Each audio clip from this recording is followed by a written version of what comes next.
Shoulda coulda woulda, am I right?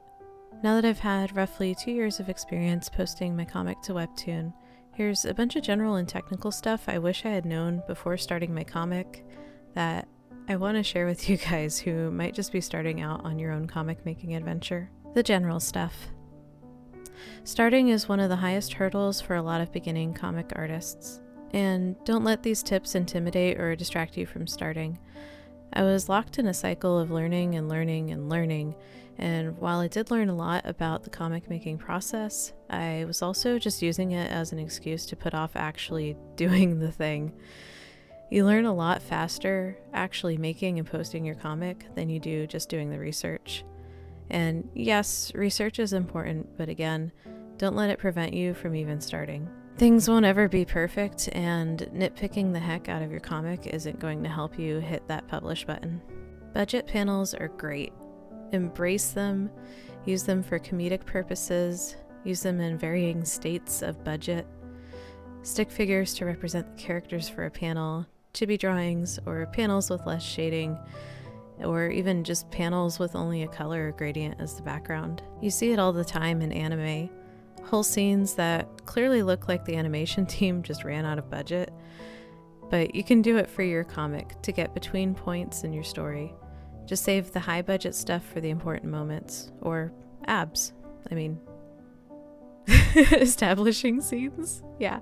All these extra details going in each panel don't matter as much as you think. And if you're still not convinced, go read your favorite webcomic and then ask yourself if you lingered on every single panel as if it were an absolute masterpiece. Chances are probably not. The dialogue and the action probably pull you to the next panel without much resistance. And then you get to a wow moment where the comic's creator slows down the pace and gives you that one amazing panel. And it's usually a cliffhanger at the end of the episode. And you're like, well, dang, now I have to wait a whole other week. But you still end up going back and looking at that one panel.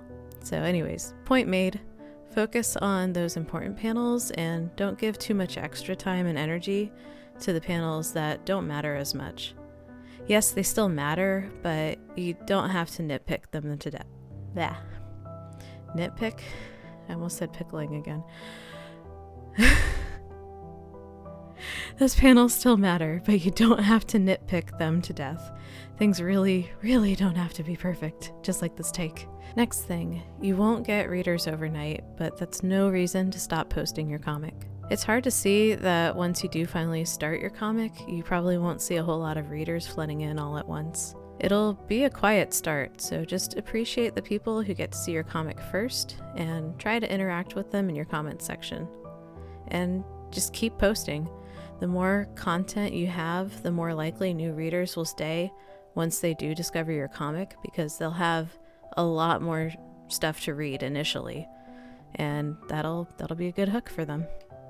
Photo references and 3D models are your friend. Don't be afraid to use them to help tell your story. If it helps make the process go quicker, you'll have much more story out in the world to your readers. One of my own personal hangups is wanting to use the 3D models to help me with my backgrounds, but it's actually starting to bottleneck my own process because I don't want to tell my story without those backgrounds. But I also haven't learned enough about making said backgrounds, and there's that learning loop I talked about from earlier, and it's starting to show. So anyways, I should just do it and learn as I go and follow my own advice. Gosh. Post your first 3 episodes together so that the initial readers have some content to go through. The hook should be in these episodes. They can be short or as long as you need them to be to get to the hook. The reason you want 3 separate episodes is because Webtoon helps you out at the 3rd episode by prompting the reader to follow your comic. But Brie, I don't have 3 whole episodes to post yet. Do you have 1 episode? Can it be broken down into 3 separate parts that aren't too choppy? If the answer is yes, you now have 3 episodes. Remember that Webtoon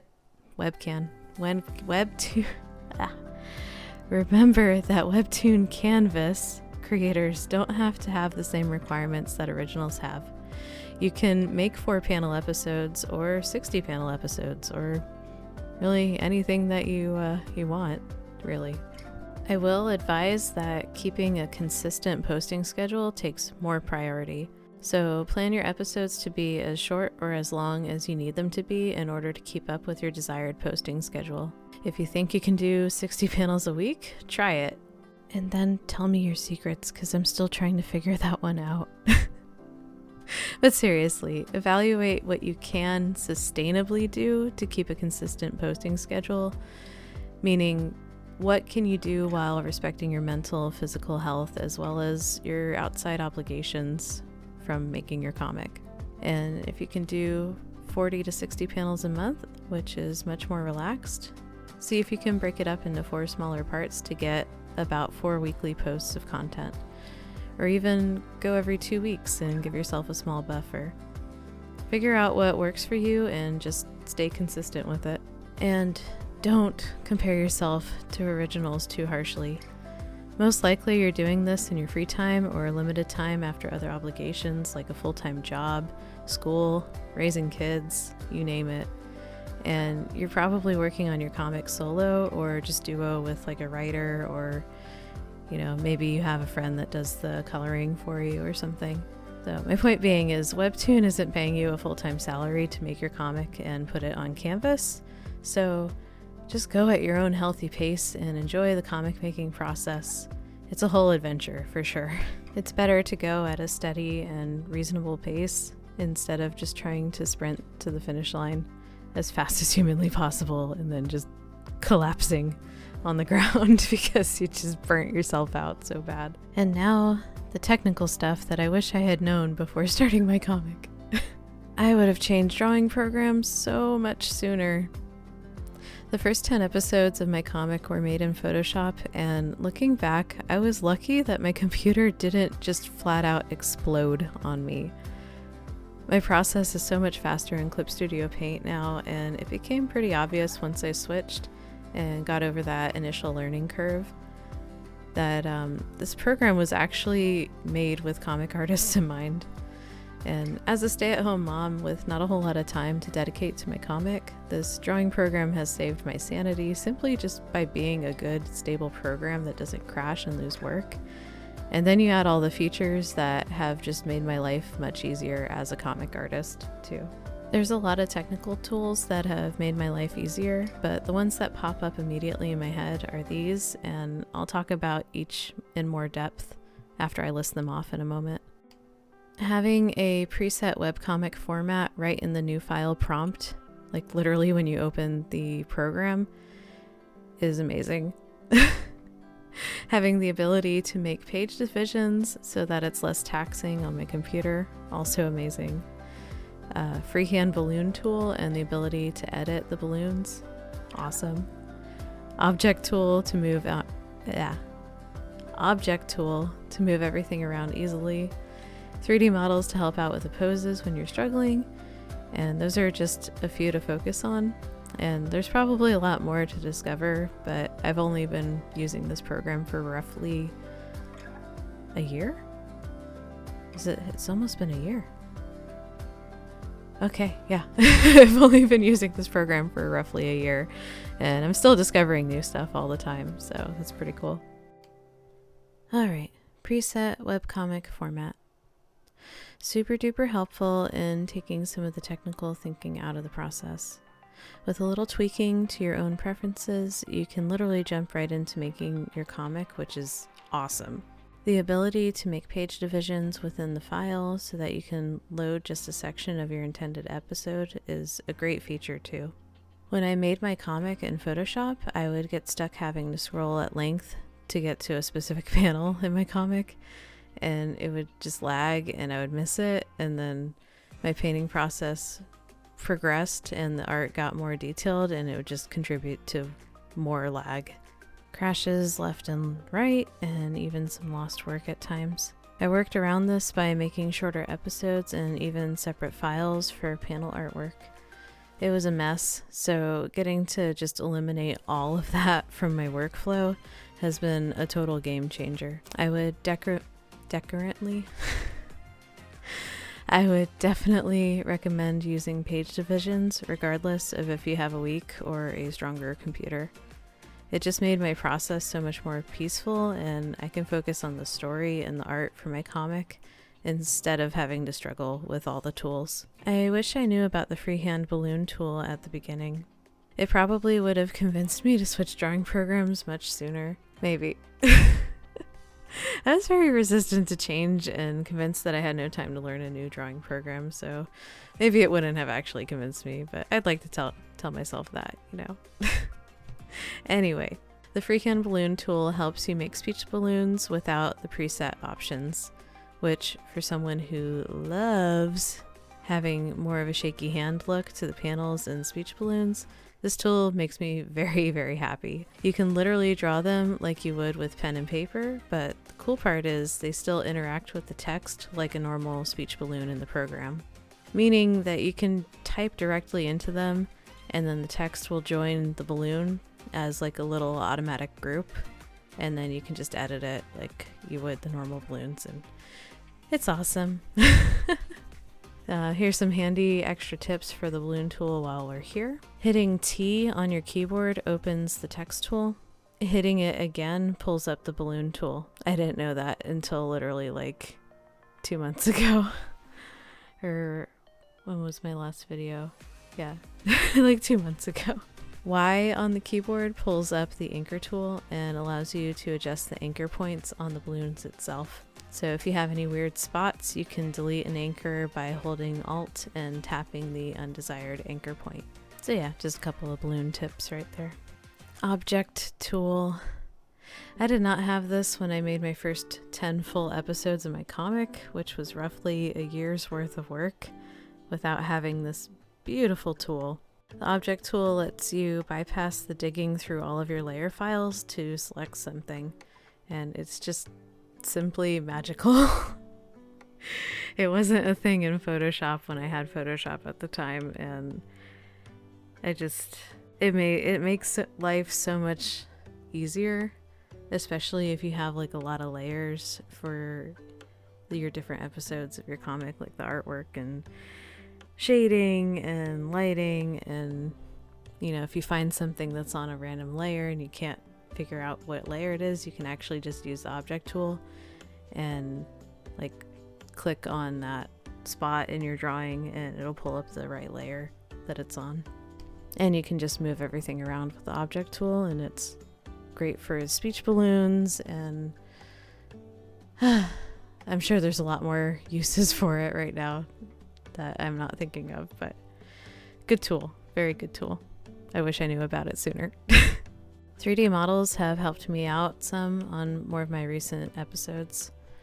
I'm still learning about them slowly, but they've proven their worth in just a short few panels.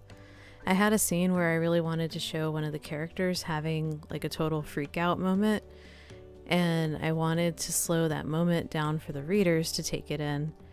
And while I could have done a budget panel or like chibis or stick figures to show that freak out, the freak out itself was leading up to something that was a little more serious in the story, and so I wanted to, it felt more appropriate to have it look closer to like the actual main art style.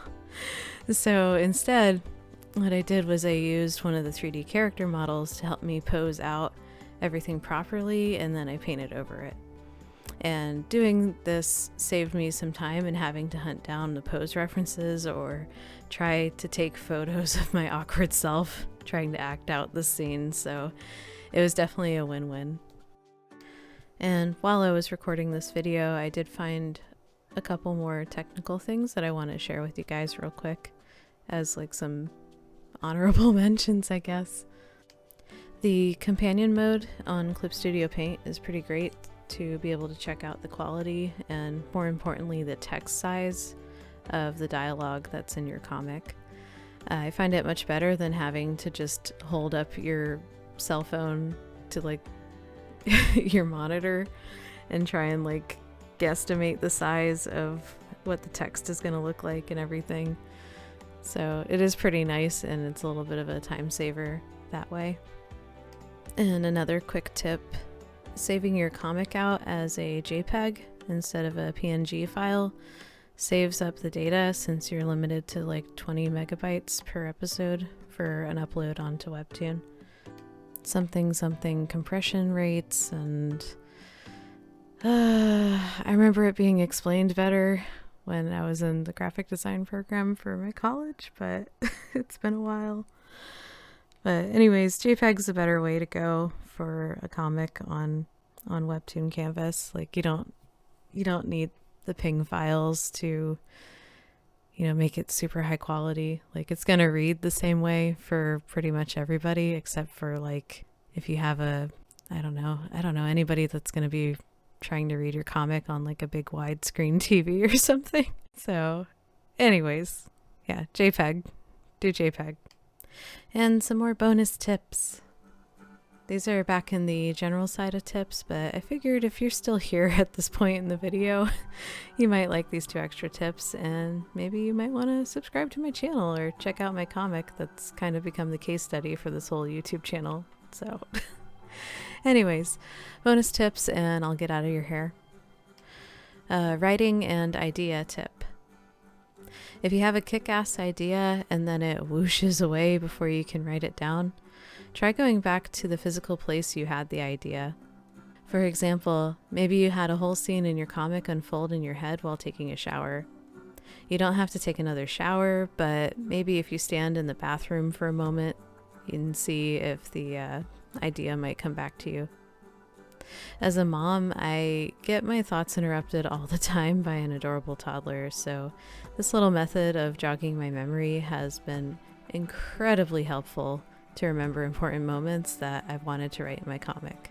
And even some key plot stuff, too.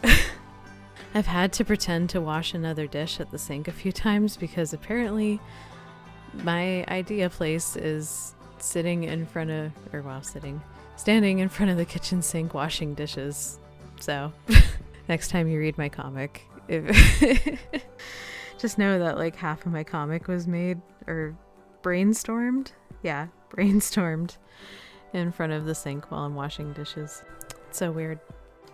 Let me know in the comments if you have a particular spot or place like I do where just all your ideas seem to come together. So I can't be the only weird one. Please, I need the validation. Somebody, anybody, just tell me. Anyway, last bonus tip. Art block / analysis paralysis tip. If you're stumped in the thumbnailing process, try going old school with a pen and paper and some very silly stick figures.